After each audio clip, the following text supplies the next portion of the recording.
Today we're going to consider some thoughts from Psalm 139. In this psalm, David describes some of the characteristics of God, particularly God's knowledge of us and how God is the one who created each one of us.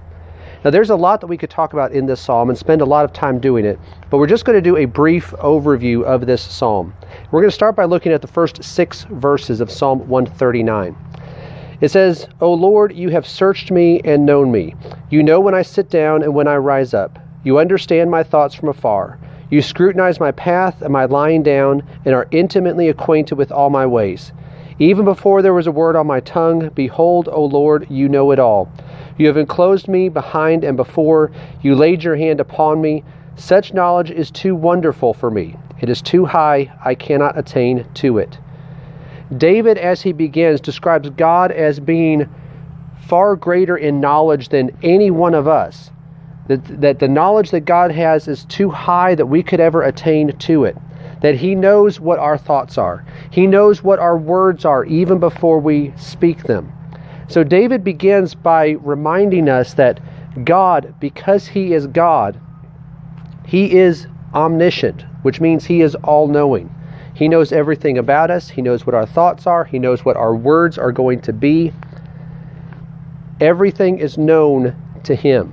And then he goes on and goes further along this line of thinking about God's knowledge of us, His familiarity with us, as we look at verses 7 through 12. "Where can I go from your spirit? Or where can I flee from your presence? If I ascend to heaven, you are there. If I make my bed in Sheol, behold, you are there. If I take the wings of the dawn, if I dwell in the remotest part of the sea, even there your hand will lead me, and your right hand will lay hold of me. If I say, surely the darkness will overwhelm me, and the light around me will be night. Even the darkness is not dark to you, and the night is as bright as the day. Darkness and light are alike to you." We talk about God's omniscience, that He is all-knowing, but one of the other characteristics of God that we sometimes talk about is His omnipresence, that He is present everywhere. Now this is related to His omniscience, because we understand God is in heaven. But because of His knowledge, because that He is able to understand and know what is going on in every place, it is as if He is everywhere. And so David says here that there is nowhere that I can go that is outside of your understanding and outside of where you would be able to see me and to know what I am doing and what is happening to me. Wherever he went, God was going to know, God was going to be with him, and God was going to be watching over him. But David, as he goes on in the psalm, explains that this goes back even further than the time where he was walking around here on the earth and going about his daily life. This went before the time he was born. Notice what he said in verses 13 through 16 of this psalm. "For you formed my inward parts. You wove me in my mother's womb. I will give thanks to you, for I am fearfully and wonderfully made. Wonderful are your works, and my soul knows it very well. My frame was not hidden from you when I was made in secret and skillfully wrought in the depths of the earth.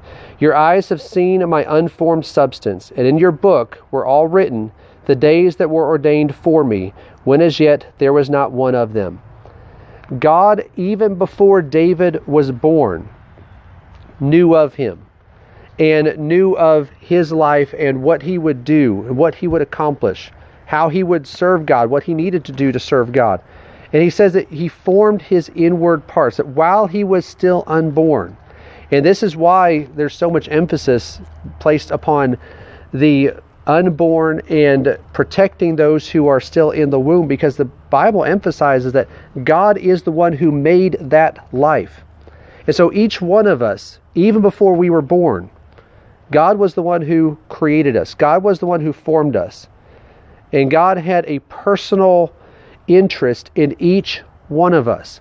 And so as we look at God into this psalm, in Psalm 139, we see that He knows everything about us.